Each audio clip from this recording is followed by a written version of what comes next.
Value کا آغاز کرتے ہیں اور یہاں پر آپ کو بتاتے ہیں اسلام آباد ہائی کورٹ نے سائفر کیس میں چیئرمین پی ٹی آئی اور سابق وزیر اعظم عمران خان کے خلاف ٹرائل روکنے کے حکم میں کل تک توسیع کر دی۔ اسلام آباد ہائی کورٹ کے جسٹس گل حسن اورنگزیب کی سربراہی میں 2 رکنی بینچ نے چیئرمین پی ٹی آئی عمران خان کی سائفر کیس میں جیل ٹرائل کے خلاف انٹرا کورٹ اپیل پر سماعت کی۔ جسٹس سمن رفعت امتیاز بی ڈویژن بینچ کا حصہ ہیں۔ عمران خان کے وکیل سلمان اکرم راجہ نے عدالت کو بتایا کہ اسلام آباد میں سینکڑوں ماتحت عدلیہ کے ججز موجود ہیں۔ حکومت نے ایک مخصوص جج کو آفیشل سیکرٹ ایکٹ عدالت کا چارج دے دیا۔ جسٹس میاں گل حسن اورنگزیب نے کہا کہ ایڈیشنل اٹارنی جنرل نے عدالت کے سامنے ریکارڈ پیش کیا تھا۔ ہم نے دستاویزات دیکھے ہیں۔ تعیناتی کے لیے کارروائی کا آغاز اسلام آباد ہائی کورٹ سے ہوا۔ چیئرمین پی ٹی آئی کے وکیل سلمان اکرم راجہ نے موقف اپنایا کہ ہمیں تو دستاویزات بھی نہیں دکھائے گئے، جس پر جسٹس گل حسن اورنگزیب نے کہا کہ ہمارے ذہن میں بھی یہی سوال تھا، لیکن دستاویزات دکھانے کے بعد صورتحال واضح ہوئی۔ آپ پہلے اٹارنی جنرل کی اپیل ناقابل سماعت ہونے کے اعتراض کا جواب دیں۔ جیل ٹرائل سے متعلق اختیار عدلیہ کے پاس ہے، ایگزیکٹو نے اس پر صرف عمل کرانا ہوتا ہے۔ عدالت نے وکیل سلمان اکرم راجہ کو ہدایات دیتے ہوئے کہا کہ آپ پہلے اٹارنی جنرل کے اپیل پر اعتراضات سے متعلق دلائل دیں۔ عمران خان کے وکیل نے دلائل دیتے ہوئے کہا کہ سیکیورٹی کے نام پر ایک بہانے سے چیئرمین پی ٹی آئی کو کسی عدالت میں پیش نہیں کیا جا رہا۔ جسٹس میاں گل حسن اورنگزیب نے کہا کہ اٹارنی جنرل کے جمع کردہ دستاویزات میں سے سی پی او کا ایک نوٹ بھی ہے۔ سی پی او نے وزارت داخلہ کو رپورٹ کیا، جس کی بنیاد پر وزارت قانون نے یہ نوٹیفکیشن جاری کر دیا۔ وزارت قانون نے کہا کہ چیئرمین پی ٹی آئی کو سیکیورٹی خطرات ہیں، جس کی وجہ سے جیل ٹرائل کیا جائے۔ وکیل سلمان اکرم راجہ نے موقف اپنایا کہ 16 اگست کو اوپن کورٹ میں جوڈیشل ریمانڈ منظور کیا گیا۔ اس وقت chairman P T I Attock جیل میں تھے۔ چیئرمین پی ٹی آئی کو عدالت میں پیش کیے بنا جوڈیشل ریمانڈ منظور کیا گیا۔ شاہ محمود قریشی کو عدالت کے سامنے پیش کیا گیا۔ چیئرمین پی ٹی آئی گرفتاری سے پہلے عدالت میں پیش ہوتے رہے۔ چیئرمین پی ٹی آئی کو گرفتاری کے بعد کسی بھی عدالت میں پیش نہیں کیا گیا۔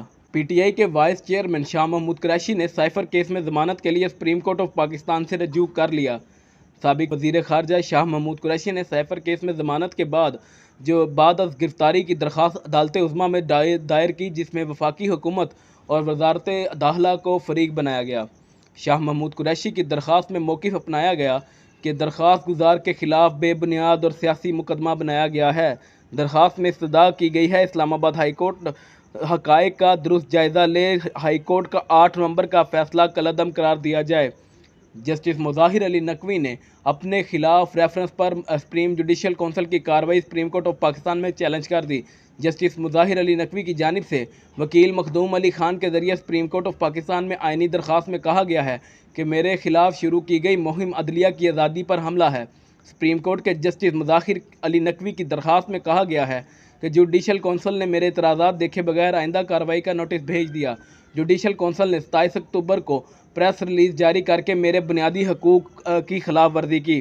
جسٹس مظاہر علی نقوی نے مزید کہا کہ سپریم کورٹ میں دائر درخواست میں سپریم کورٹ جوڈیشل کونسل کی کارروائی ختم کرنے اور سپریم جوڈیشل کونسل کا آئندہ کارروائی کے لیے موصول نوٹس بھی غیر قانونی قرار دینے کی استدعا کی گئی ہے۔ جسٹس مظاہر علی نقوی کی درخواست میں وفاق، صدر مملکت اور سپریم جوڈیشل کونسل کو فریق بنایا گیا ہے۔ سپریم جوڈیشل کونسل نے جسٹس سردار طارق کے خلاف شکایتی ریفرنس خارج کر دیا۔ چیف جسٹس پاکستان قاضی فائز عیسیٰ نے زیر صدارت سپریم جوڈیشل کونسل کا اجلاس ہوا، جس میں جسٹس سردار طارق مسعود کے خلاف شکایت کا جائزہ لیا گیا۔ سردار طارق مسعود کے خلاف آمنہ ملک نے شکایت کی، جس پر انہیں بھی نوٹس جاری کیا گیا تھا۔ ذرائع کے مطابق جسٹس سردار طارق محمود کے خلاف شکایت متفقہ طور پر خارج کر دی گئی۔ ذرائع نے مزید بتایا کہ جسٹس مظاہر علی نقوی کے خلاف شکایت کا جائزہ وقفے کے بعد لیا جائے گا اور کونسل کے اجلاس میں وقفہ کر دیا گیا۔ دوسری جانب سپریم کورٹ کے جسٹس مظاہر علی نقوی نے اپنے خلاف ریفرنس کے معاملے پر سپریم جوڈیشل کونسل کی کارروائی کو چیلنج کر دیا ہے۔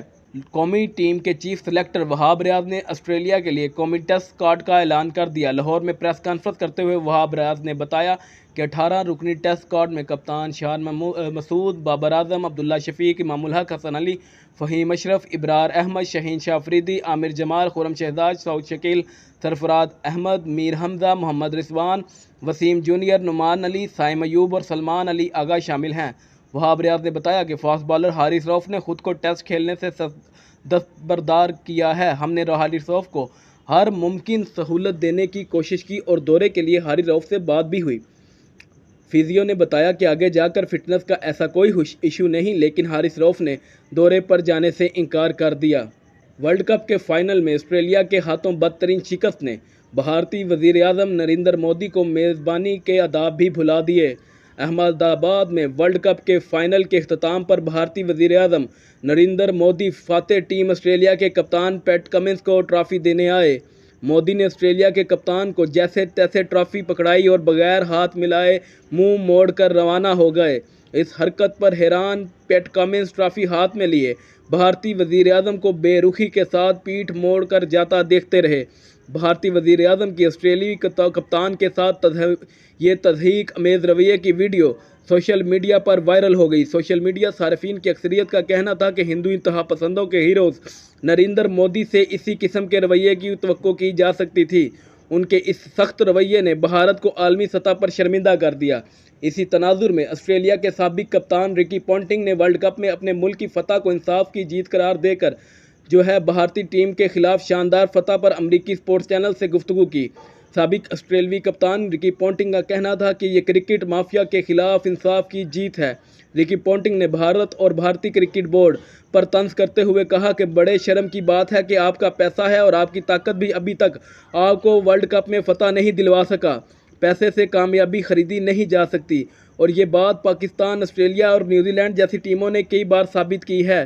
رکی پونٹنگ کا مزید کہنا تھا کہ بھارت اپنے بچھائے جال میں پھنس گیا۔ بھارت نے فائنل کے لیے جو وکٹ تیار کی تھی وہ اسی پر ہی الٹ پڑ گئی۔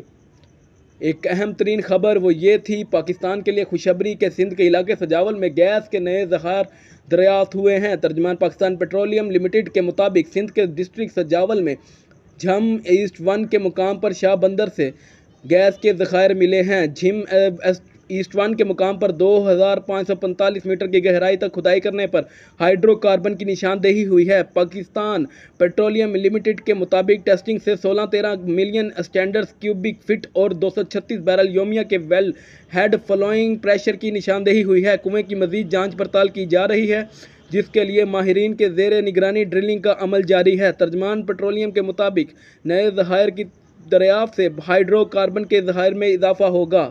کچھ عالمی خبروں کے بارے میں بات کرتے ہیں۔ اسلامی ممالک اسرائیل کو گیس، تیل اور دیگر سامان کی فراہمی بند کریں۔ ایرانی سپریم لیڈر آیت اللہ خامنائی کا ایسا کہنا ہے۔ ایران کے سپریم لیڈر آیت اللہ خامنائی نے تہران میں اسرائیل کے سیاسی تعلقات رکھنے والی مسلم ریاستوں سے اپیل کی ہے کہ وہ کم از کم محدود وقت کے لیے اسرائیل سے اپنے تعلقات منقطع کر لیں۔ خبر رساں ایجنسی رائٹرز کے مطابق خامنائی نے کہا کہ کچھ اسلامی حکومتوں نے اسمبلیوں میں اسرائیل جرائم کی مذمت کی ہے، لیکن کچھ نے نہیں کی، جو ناقابل قبول ہے۔ انہوں نے کہا کہ اسلامی حکومتوں کا بنیادی کام اسرائیل کو توانائی اور سامان کی فراہمی بند کرنا ہے، اور انہیں کم از کم ایک محدود مدت کے لیے اسرائیل سے سیاسی تعلقات منقطع کر دینے چاہئیں۔ یمنی حوثی باغیوں نے اسرائیل مال بردار بحری جہاز قبضے میں لے کر عملے کے 25 ارکان کو بھی یرغمال بنا لیا۔ یمن کے حوثی باغیوں نے بحیرہ احمر میں ایک اسرائیلی کارگو جہاز کو ہائی جیک کر کے عملے کے 25 ارکان کو یرغمال بنا لیا۔ تفصیلات کے مطابق یمن میں سرگرم ایرانی حمایت یافتہ حوثیوں نے کہا کہ انہوں نے بحیرہ احمر سے اسرائیلی بحری جہاز ہائی جیک کر لیا ہے۔ بحری جہاز کا جھنڈا لہرا رہا ہے اور اس پر اسرائیل کا جھنڈا لہرایا جا رہا ہے۔ گلیکسی لیڈر ہے۔ جس وقت یہ بحری جہاز جزائر نما عرب کے خطے سے گزرتے ہوئے جنوب میں بھارت کی طرف بڑھ رہا تھا تو حوثی باغی اس پر ہم سوار ہو گئے۔ یہ بحری جہاز ترکی سے بھارت جا رہا تھا۔ دنیا بھر میں آج بچوں کا عالمی دن منایا جا رہا ہے۔ اس حوالے سے غزہ میں اسرائیلی بربریت کا نشانہ بننے والے معصوم بچوں کے اعداد و شمار جاری کر دیے۔ دلخراش اعداد و شمار سامنے آ گئے۔ عرب میڈیا کے مطابق گزشتہ 6 ہفتوں میں غزہ میں ہر 200 میں سے ایک بچہ اسرائیلی حملوں میں مارا گیا ہے۔ ہر سال نومبر کا دن بچوں کے عالمی دن کے طور پر منایا جاتا ہے۔ 20 نومبر کو بچوں کا عالمی دن منایا جاتا ہے، جس کا مقصد بچوں کے حقوق، تحفظ، تعلیم، صحت اور ان کی خوشیوں سے متعلق عالمی اقدامات پر توجہ دلانا ہوتا ہے۔ لیکن رواں سال یہ دن ایک ایسے وقت میں آیا ہے جب غزہ میں اسرائیلی بربریت کے نتیجے میں بچے بھی محفوظ نہ رہ سکے اور 2.3 ملین کی غزہ کی آبادی کی نصف تعداد رکھنے والے ہزاروں معصوم بچے شہید ہو چکے ہیں۔ رپورٹس کے مطابق فلسطینی وزارت صحت کا کہنا ہے کہ 7 اکتوبر سے غزہ میں جاری اسرائیلی جارحیت پر گزرتے روز کے ساتھ اضافہ ہو رہا ہے۔ اس دوران اسرائیل نے نہ صرف رہائشی عمارتوں کو نشانہ بنایا بلکہ عالمی قوانین کے تحت دوران جنگ محفوظ قرار دیے جانے والے ہسپتالوں کو بھی نہ بخشا۔ اور متعدد قبل از وقت پیدا ہونے والے بچے بھی اس دنیا سے چلے گئے۔ فلسطینی حکام کے مطابق غزہ میں ابھی تک اسرائیلی حملوں میں 5500 بچے شہید ہو چکے ہیں۔ 5500 بچے جو ہیں اسرائیلی وحشت کا نشانہ بن چکے ہیں۔ ظلم صرف یہیں تک محدود نہیں بلکہ بمباری کے نتیجے میں اب تک 1800 بچے کو ملبے تلے دبے ہونے کی اطلاعات بھی سامنے آ رہی ہیں۔ اقوام متحدہ نے متعدد بار تشویش کا اظہار کرتے ہوئے کہا کہ اسرائیل نے غزہ کو بچوں کا قبرستان بنا دیا ہے اور فوری جنگ بندی ہونی چاہیے، لیکن اسرائیلی ہٹ درمی برقرار ہے اور معصوم بچوں کی سسکیاں اور آہوزاری بھی ظالم فوج کے پتھر دل نہیں پگھلا سکی۔ صہیونی حملوں میں 9000 کے قریب بچے زخمی بھی ہوئے، جن میں متعدد بچے زندگی بھر کے لیے جسمانی طور پر معذور ہو گئے ہیں۔ وہیں یہ حملے ان ہزاروں بچوں کے ذہنوں پر تکلیف دہ نقوش بھی چھوڑ رہے ہیں جس کا مداوع شاید کہ دنیا کر سکے۔ واضح رہے کہ اسرائیل کے غزہ پر حملوں میں اب تک شہیدوں کی مجموعی تعداد 13000 ہو گئی ہے، جن میں بچے اور خواتین بھی شامل ہیں۔ ویلوگ کے آخر میں یہ پیغام دیتا چلوں کہ جن دوستوں نے ابھی تک ہمارا چینل سبسکرائب نہیں کیا وہ اگر چاہیں تو چینل کو سبسکرائب کر سکتے ہیں۔ آپ کا بہت شکریہ۔ پاکستان زندہ باد۔